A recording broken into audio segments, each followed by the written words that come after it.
बारे में कहा गया कि भाई एक लड़का आया है जो Virat Kohli, Joe Root, Kane Williamson, Steve Smith से बेहतर खेल सकता है, घंटा इनसे बेहतर जा सकता है। लेकिन जब तक इस बारे में लोग बात कर रहे थे तब तक पता लगा गुरु बाबर तो किंग का के भी नहीं है। और अब खबर आई है गुरु का जी भी नहीं है। जायसवाल ने भी बाबर आजम को पीछे छोड़ दिया है। मतलब वो लड़का जिसने 10 टेस्ट मैच खेले हैं वो भी रैंकिंग में बाबर आजम से आगे निकल चुका है। एंड दैट डिफाइंस कि बाबर आजम कितने बुरे दौर से गुजर रहे हैं। बाबर आजम को किंग कहने वाले अब कहने में कतरा रहे हैं, और ये कतराना बनता भी है क्योंकि जायसवाल जैसा नया लड़का भी अगर आपको पिछाड़ देता है तो फिर आप किंग का के नहीं है।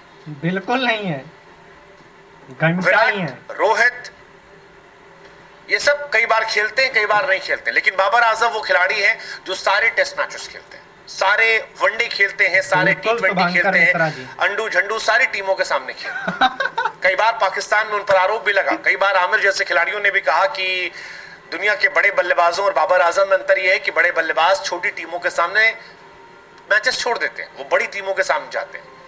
बाबर जो है वो हर छोटी मोटी टीम के सामने जाते हैं, खेलते हैं और रन बनाकर अपने स्टैट्स को बेहतर करते रहते हैं। लेकिन इन सब के बावजूद अगर यशस्वी जायसवाल जैसा लड़का आपको पीछे छिड़ा देता है तो फिर सवाल ये होता है कि आप टॉप के प्लेयर तो नहीं है। ये सारी कहानी इसलिए हो रही है क्योंकि आईसीसी की टेस्ट रैंकिंग आई है और टेस्ट रैंकिंग में इंडिया के कई खिलाड़ियों का जलवा दिखा है।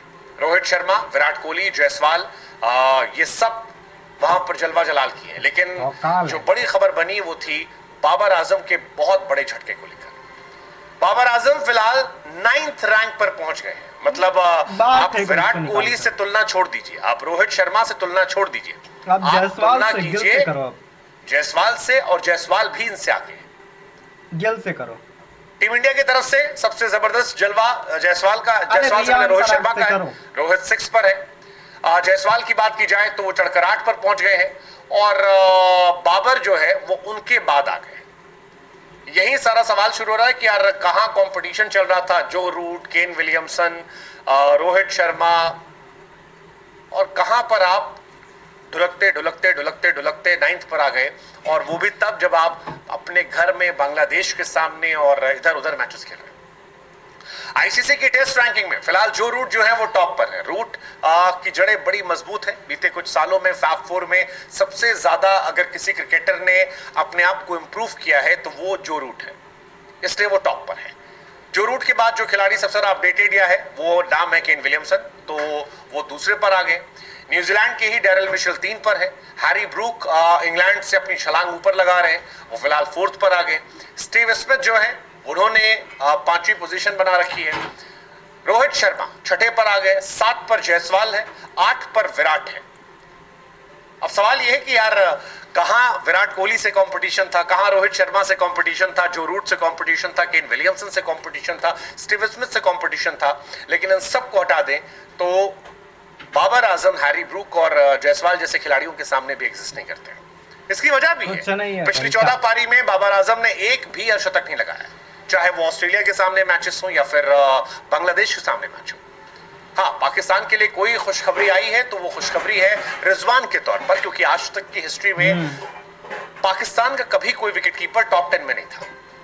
पाकिस्तान ने तमाम विकेटकीपर दिए लेकिन कभी कोई विकेटकीपर बल्लेबाज टॉप 10 में नहीं पहुंचा। रिजवान पाकिस्तान के इतिहास के वो पहले विकेटकीपर हैं जो आईसीसी की टेस्ट रैंकिंग में टॉप 10 में पहुंच गए हैं।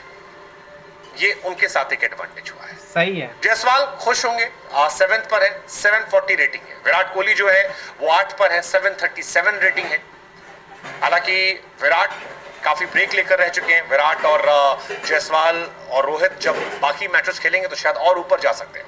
लेकिन सबसे डिसअपॉइंटिंग बाबर आजम को लेकर है। बाबर आजम को लेकर किंग किंग किंग लोग कह रहे थे, और किंग का के जो है वो भी बाबर की परफॉर्मेंस में नहीं आता, कहीं पर भी नहीं आता।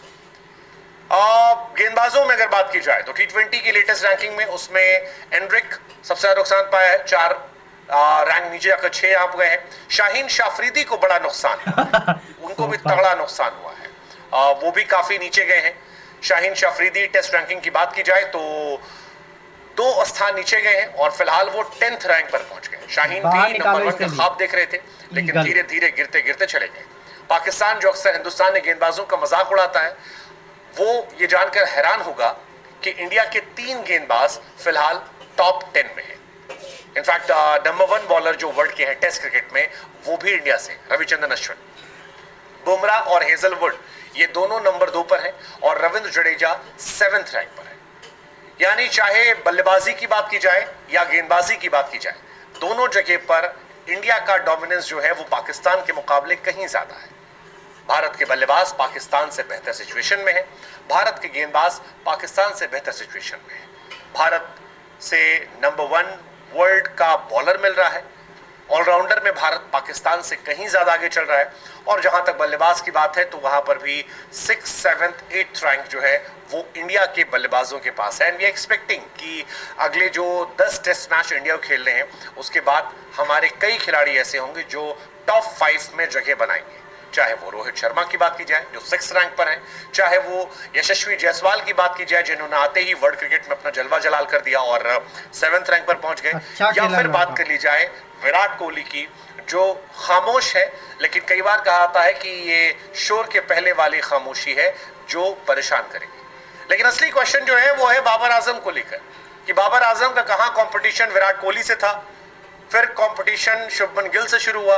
अब गिल और विराट तो हटाइए, रोहित को भूल ही जाइए, रूट के बारे में चर्चा मत कीजिए, विलियमसन की तो बात नहीं कीजिए, स्टीव स्मिथ से तो कोई लेना देना ही नहीं है, जायसवाल के सामने भी एग्जिस्ट नहीं करते।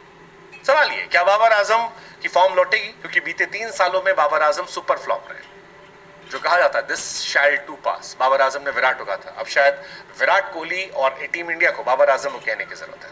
अगेन कहानी वही है, क्या बाबर आजम को अभी भी आप किंग मानते हैं, जिस तरह से हसन अली ने कहा था बॉब्सी द किंग, या आपको लगता है now, like after watching last 1.5 year or 2 years, Babar Azam is quite overrated?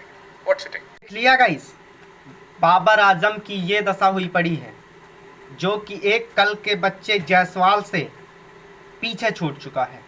अरे रैंकिंग में तुम मेंटेन रहते थे, वहां तो रह लेते, वैसे भी कुछ नहीं जीत रहे हो। अभी तक इसके बहुत दिन हो चुके हैं, एक 50 नहीं लगा पाया है। बाबर आजम किंग के नहीं है, घंटा GHANTA का जी है, मैं मानता हूँ है, जी है लेकिन घंटे का, ठीक है। तो बाकी जायसवाल ने बहुत इम्प्रेस किया है, उसने 2 दोहरे सैकड़े लगातार मारे भाई, छोटी बात नहीं है। इतने रन मार देना एक सीरीज में, और इतना इम्प्रेसिव टेस्ट क्रिकेट खेल रहा है बंदा। बाबर क्या है, बाबर एक बच्चा हो चुका है, बाबर बाहर चला जाएगा बहुत जल्दी, और वो इनका बॉलिंग में इनका ईगल। सबको कमेंट करके अब तुम बताओ क्या हाल चाल है इनके।